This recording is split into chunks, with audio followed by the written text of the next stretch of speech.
لیکن سب سے پہلے یہ ایک معاملہ جو اہم ہے، میں یہ جو آج وفد گیا ہے، یہ جوائنٹ ایکشن کمیٹی والا معاملہ ہے. اب مجھے یہ بتائیے جناب قاضی صاحب، آپ نے تو یہ پوائنٹس بھی پڑھے، بائی اینڈ لارج ان کے اوپر ایک اگریمنٹ بھی ہو گیا، تو یہ پرتشدد واقعات آپ کے نزدیک ان کی کیا وجہ بنی؟ یہ بہت افسوسناک ہے اور مجھے یوں لگتا ہے کہ حکومت نے مس ریڈ کیا ہے اس سارے جو واقعات جو وہاں سے چل رہے ہیں. پہلے بجلی کا معاملہ تھا، اب یہ معاملات آ گئے.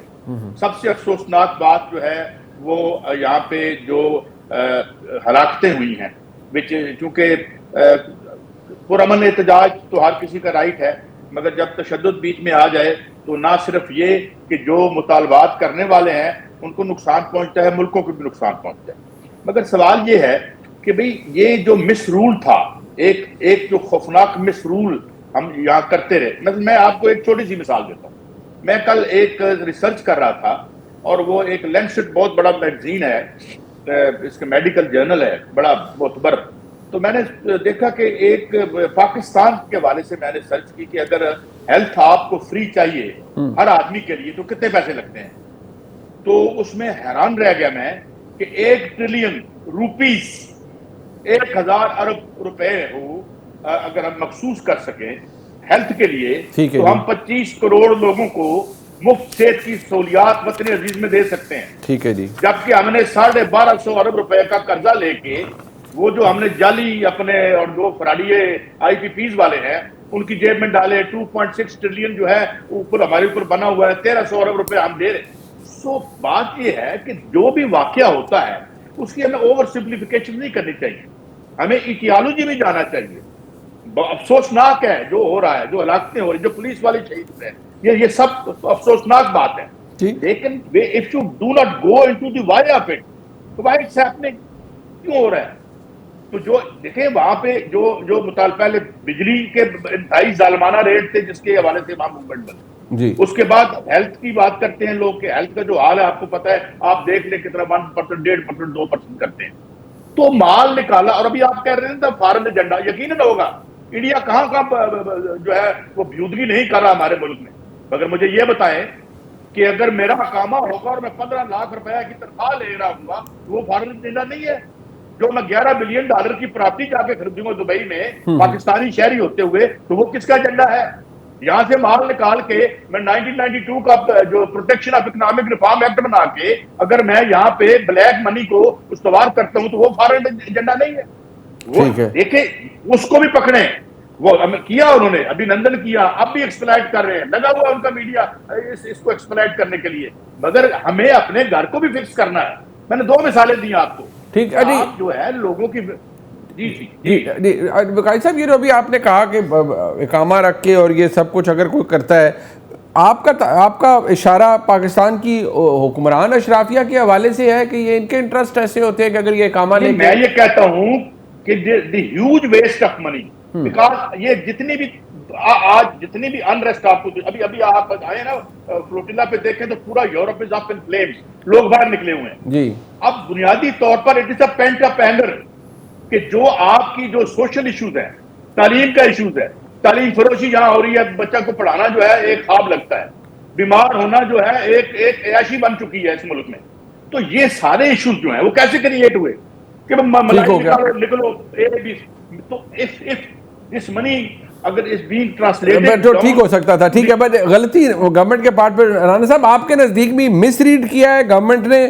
خیبر جو آزاد کشمیر کی حکومت ہے ان پر بھی چلے آ رہا ہوگا کہ نہیں انہوں نے مس ریڈ کیا ہے، بٹ اوور آل آج ضرورت پڑی ہے پاکستان کے وزیر اعظم کو بھی، سب نے محسوس کیا، پھر ایک ہائی پاور ڈیلیگیشن وہاں گیا.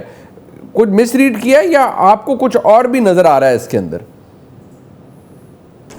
دیکھیں 2-3 چیزیں ہیں کہ ظاہر ہے کہ معاملات طے نہیں ہوئے تو مس ریڈ آپ کہہ سکتے ہیں. اور جب مشتعل مظاہرین مسلسل پولیس والوں کو مسلسل نشانہ بنا رہے ہوں اور پھر گھیر کے مارنے کے چکر میں ہوں، شہید بھی کر رہے ہوں، تو پھر جواب تو دیا جائے گا. لیکن یہ اس سے پہلے تشدد سے پہلے بات چیت ہو رہی تھی، اور جس پہ 2 پوائنٹ پہ جا کے رکی کہ پرائم منسٹر نے پہلے جو ٹیم بھیجی تھی امیر مقام اور طارق فضل چودھری کی، وہ بیشتر نکات پہ تو منوا چکے ہوئے تھے، لیکن اس کے اندر اب وہ جو کچھ بیہائنڈ دا سین والی بات ہے وہ یہ ہے کہ کچھ لوگ شروع دن سے، جیسے وہ چونکہ 26 کے کتنے ارب روپے کا پیکیج دیا پی ڈی ایم دور میں شہباز شریف نے، اور بجلی 3 روپے یونٹ کر دی، جس سے یہ ہوا کہ یار یہ تو پریشر میں ہم سب کچھ منوا سکتے ہیں. یہ وہاں سے کام شروع ہوا. اور جب آپ ایک دفعہ سرنڈر کر دیتے ہیں، میں اسے سرنڈر ہی کہوں گا، کہ جب آپ اس طرح مان لیتے ہیں کہ سب کچھ ہی دے دیا، تو پھر لوگ تو وہ کہتے ہیں نا چپڑی ایک نہیں دو، پھر وہ اس چکر میں پڑ جاتے ہیں کہ نہیں اب تو دیکھیں نا وہاں پہ وہ عام روٹین کی ایندھن استعمال ہی نہیں ہوتا، لوگ بجلی میں ہی کھانے بھی پکا رہے ہیں، کپڑے بھی دھلوانے کے لیے کام ہو رہا ہے، راڈ چل رہے ہیں، سارا ٹائم ساری بجلی ہو رہی ہے کہ جناب عیاشی لگی ہوئی ہے ہماری، اور پھر بھی مظلوم بھی وہی ہیں اور حالات بھی ان کے خراب ہیں. یہ ہمارے ہاں ایک رونا پیٹنا چلتا ہے محروم طبقے کے نام کے حوالے سے. بالکل ان کی شخصی آزادی کا تحفظ ہونا چاہیے جو کہ کیا جاتا ہے، لیکن یہ جو ایکشن کمیٹی اب ایکسٹریم پہ جا رہی ہے نا، یہ نئی پولیٹیکل موومنٹ بن چکی ہوئی ہے، اور اس کے پیچھے بڑی واضح سی بات ہے، بہت سارے اسپانسرڈ پیسج آ رہے ہیں، بہت ساری لوگوں کی آڈیو آئیں، کچھ لوگوں کا آیا کہ وہ نان کسٹم پیڈ گاڑیاں لے کے یوز کر رہے ہیں اور کاروبار بھی یہی کر رہے ہیں. تو یہ چیزیں الٹیمیٹلی ذمہ داری تو وفاقی حکومت پہ آ جاتی ہے نا، کہ اگر آزاد کشمیر گورنمنٹ کچھ نہیں ڈیلیور کر رہی اور اس کے اوپر گورننس کے ایشوز ہیں، تب بھی وفاقی حکومت کو دیکھنے ہیں. اور اب جو حالات خراب ہوئے ہیں تو سنبھالنا، بے شک آج بڑی بھاری بھرکم پیپلز پارٹی اور مسلم لیگ نون کا وفد گیا ہے وہاں پہ ان سے مذاکرات کے لیے. اللہ کرے کہ بہتر راستہ ہو اور چیزیں طے ہو جائیں، کیونکہ وہاں پہ بہرحال یہ رپورٹس موجود ہیں کہ ایکشن کمیٹی میں شرپسند عناصر ہیں جو انریسٹ پیدا کرنا چاہ رہے ہیں. اچھا، ایک بات میں ذرا رانا صاحب بلکہ آپ سے اس کا آغاز کرنا چاہوں گا. آپ کیونکہ وہاں پر تھے امریکہ میں بھی، کیا جو پاکستان، کیونکہ ظاہری بات ہے پاکستان کے وزیر اعظم کی جانب سے، سب کی جانب سے بڑا ویلکم کیا گیا ہے جو پریزیڈنٹ ٹرمپ کا جو پیس پلان ہے، لیکن جو اسحاق ڈار صاحب نے اس دن بھی ایک پروگرام میں انہوں نے فرمایا کہ نہیں، یہ وہ نکات نہیں ہے مکمل طور پر جسے ہم کہیں کہ یہ مسلم امہ یا مسلم ممالک کے نکات تھے. جب وہ نہیں ہیں تو اور انہوں نے اس بات کو دہرایا کہ کوئی ہم ریکگنائز نہیں کر رہے اسرائیل کو. کیا ہم نے زیادہ خوشی منا لی ہے اور حقیقت میں اتنی بڑی ڈیولپمنٹ ابھی نہیں ہوئی، یا آپ کو لگتا ہے کہ کم از کم امن کے لیے ایک پہلا قدم ہے، کیونکہ فلسطینی جو پیلسٹین لیبریشن آرگنائزیشن ہے وہ تو اس کو ویلکم کر رہی ہے، ان کے پریزیڈنٹ ویلکم کر رہے ہیں، تو پھر کسی اور کا اعتراض کرنا بنتا نہیں ہے، even if it is not the ideal piece plan. دیکھیں بات یہ ہے کہ جب بات ہو رہی تھی، کیونکہ ایک اعتماد سازی چاہیے تھی، قطر پہ جو حملہ ہوا اس سے وہاں عربوں کے اندر ایک انریسٹ پیدا ہو گیا کہ جناب اربوں بلین ڈالر ہم خرچ کرتے ہیں اور حالت یہ کی ہے کہ ہمیں پتہ بھی نہ لگا اور حملہ بھی ہو گیا. یہ کانفیڈنس بلڈنگ میئر میٹنگ تھی، لیکن اس کے اندر نا ایک بیک گراؤنڈ میں ذہن میں رکھیے گا، پرائم منسٹر شہباز شریف تھے یا امیر قطر تھے، اردوان تھے، جو لوگ بھی اسیسی تھے، جو بھی وہاں پہ بیٹھے تھے، ان سب کی ایک پہلے انڈرسٹینڈنگ موجود تھی کہ جب ہم سے کہا جا رہا ہے میٹنگ میں کہ جو آپ لوگ یہاں وعدہ کریں گے اسے نبھائیں گے اور ضمانت دیں گے، تو جواباً اسرائیل کی ضمانت مانگی جائے گی صدر ٹرمپ سے. اور یہ میٹنگ میں مانگی گئی کہ ہم تو چلیں جو وعدہ کریں گے حماس کے حوالے سے، فلسطین کے حوالے سے، وہاں پہ فورسز بھیجنے کے حوالے سے، لیکن اس کے اوپر عمل درآمد میں ہمیشہ سے رکاوٹ جب بھی فلسطین پہ کوئی بات ہوئی ہے تو وہ نیتن یاہو اسرائیل نے نہیں کی.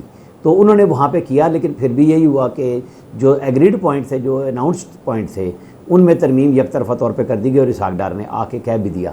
اور آپ کے ذہن میں ہوگا کہ شہباز شریف نے صدر ٹرمپ سے ملنے کے بعد، یعنی ایک دن میٹنگ ہوتی ہے یہ 7+2 کی، پھر ہوتی ہے ہماری پریزیڈنٹ ٹرمپ سے میٹنگ وائٹ ہاؤس میں، اگلے دن جمعہ کی صبح شہباز شریف خطاب کرتے ہیں اور وہ اسرائیل کے حوالے سے، فلسطین کے حوالے سے واضح طور پہ کہتے ہیں کہ ہم 1967 پہلے والے رقبے کے حوالے سے بات کریں گے کہ فلسطین کی اتھارٹی اور رقبہ کون سا ہوگا. اچھا، پچھلے دنوں جب جیسے یہ ہوا تو پی ٹی آئی کی طرف سے ایک تنقیدی عمل شروع ہوا، تو جواباً گورنمنٹ کے کچھ لوگوں نے عمران خان کی وہ کہہ لیں کہ جس کو پھر پی ٹی آئی نے کہا کہ ادھوری تقریر چلائی کہ 2 ریاستی حل کی، لیکن اس میں عمران خان نے بھی 1967 والی بات کی تھی.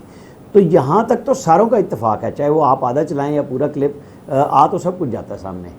اب ہمارے ہاں تو ایک ایشو پیدا، جیسے اب ہم آزاد کشمیر کی بات کر رہے ہیں، کشمیر کے اوپر پی ٹی آئی کے برمنگم کے اندر بھی جو کونسلیٹ پہ ہوا تو پتہ لگا وہ بھی پی ٹی آئی کا بندہ تھا جس نے کشمیر کے نام پہ وہاں پہ ہمارے کونسلیٹ پہ جا کے مظاہرہ کیا تاکہ وہ جو اپنی سیاست یہاں والی ہے اس کو کشمیر پہ بھی استعمال کیا جائے، ایکسپلائٹ کیا جائے. اب یہی کچھ یہاں پہ ہو رہا ہے. کیا فلسطین میں پہلے دن سے یہ بات کہتا آ رہا ہوں، حماس نے جو حملہ کیا اسرائیل پہ، اور اس کے نتیجے میں جو 65,000 لوگ شہید ہوئے ہیں، وہ کوئی کیلکولیٹڈ گیم تھی؟ اس کے پیچھے صرف ایران ہی تھا نا حماس کے ساتھ، اور تو کوئی مسلمان ملک نہیں کھڑا تھا۔ مصر اور اردن کے بارڈر ملتے ہیں، وہ اسرائیل کو کچھ نہیں کہتے، وہ فلسطینیوں کے لیے مدد بھیجوانے کو تیار نہیں ہے، فلسطینی مہاجرین کو لینے کو تیار نہیں ہے۔ ایسے میں اگر اپرچونٹی مسلم ورلڈ ایک نکالتا ہے کہ جی چلیں غزہ پہ ہم اور آپ بحث کر لیں گے، جی فلانا 1973 میں یہ ہوا، فلانے میں ہوا، ہر دفعہ بیک آؤٹ کرتا ہے، لیکن کیا راستہ کوئی ہے کہ آپ طاقت سے اسے نکال رہے ہیں؟ یا تو کھڑے ہو جائیں نا، جن کے پاس سارے فائٹر تیارے ہیں جو وہ چلا نہیں سکتے اپنی مرضی سے، وہ تو پھر پاکستان کی طرف آئے نا، سعودی عرب بھی کہ جو ڈیفنس پیکٹ کر لیں۔ اب قطر کو میں نے بات تھوڑی سی لمبی کر دی اور پھیلا دی، سوری، کہ جیسے امیر قطر کے ساتھ دوبارہ ڈیفنس پیکٹ کر لیا انہوں نے کہ آپ پہ حملہ ہوگا تو ہم جواب دیں گے۔